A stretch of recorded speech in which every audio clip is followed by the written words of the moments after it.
ভাবিতে উচিত ছিল কর্তব্য যখন এই যে বিল্ডিংগুলো যেটা ভাঙা হচ্ছে আমার সামনে, এটা মূলত অবৈধভাবে এবং অবৈধ জায়গায় অর্থাৎ সরকারি জায়গায় জনগণের জায়গায় তৈরি করা হয়েছে। হ্যাঁ, আবার এরা আবার মামলাও করছে। একটা মামলা করলে তো আর হুট করে আপনার সেটা সমাধান হয়ে যায় না। পরে অনেক খড়কোটা পড়াতে হয়, উকিল মোহরি পেশকারে অনেক টাকা পয়সা দিতে হয়, তারপর এটা ফয়সলা হয়। যোগ দীর্ঘ সময়ের পরে জনগণের অনেক ভোগান্তির পরে এখন একটা ফয়সলা হয়েছে কোর্ট থেকে। কিন্তু হ্যাঁ, আইন তো চিরকালই তার নিজের গতিতে চলে। হ্যাঁ, ফলে এখানে মান সম্মানও গেল, টাকা পয়সাও উকিলের পিছিয়ে গেল, আবার যে বিল্ডিং অবৈধভাবে তৈরি করা হয়েছিল সেটাও গেল। মানে তিনটে জিনিস এখানে গেল। বোঝা গেছে বিষয়টা? এখান থেকে অনেক কিছু শিক্ষণীয় আছে যারা জ্ঞানী তাদের জন্য।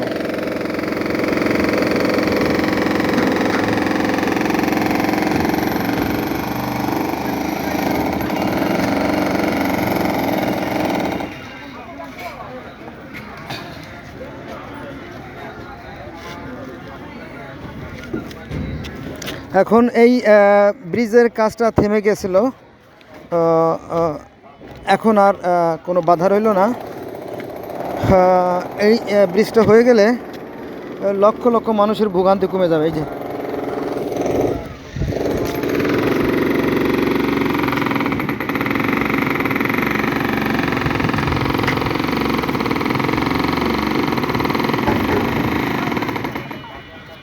এই বরাবর ব্রিজ হবে।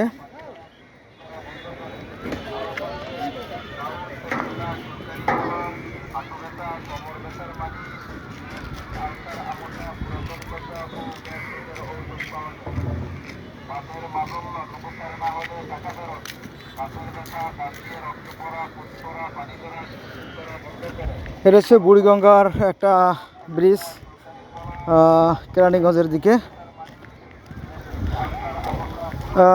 ব্রিজটা অলরেডি দীর্ঘদিন আগে হয়ে গেছে, টোটালি কমপ্লিট। কিন্তু এই কিছু দুষ্কৃতিকারী অসৎ লোকের কারণে ভোগান্তির শিকার হতে হয়েছে। তারা মামলা করছে এবং সেই মামলার ফয়সলা হয়েছে। এখন কার্যক্রম শুরু হয়েছে, এটা আর কি। তো পাপ কাউকে ক্ষমা করে না, যেটা আমি আগে একবার বলছি এখনও বলতেছি, যে সেটা হচ্ছে আপনার একদিকে সম্মান গেল, 2 নম্বরে টাকা গেল, মানে উকিল মোহরি পেশকারের পিছনে, আর 3 নম্বরে এই যে অবৈধভাবে সরকারি জায়গায় বিল্ডিং তৈরি করা হয়েছে এটা চলে গেল। আর এই পাশে যেগুলো দেখতে পাচ্ছেন এই যে অবৈধ স্থাপনা, এগুলো ভাঙা পড়ে যাবে আর কি। এখান থেকে শিক্ষণীয় রয়েছে, এরপরে যদি কেউ স্থাপনা তৈরি করেন তাহলে অন্যায়ভাবে অন্যের জায়গা অথবা সরকারি জায়গায় এগুলো আপনারা বিল্ডিং তুলবেন না, তাহলে আপনাকেও আপনার মান ইজ্জত সম্মান টাকা পয়সা যা আছে সেগুলো হারাতে হবে এবং মানুষের কাছে লজ্জিত হইতে হবে।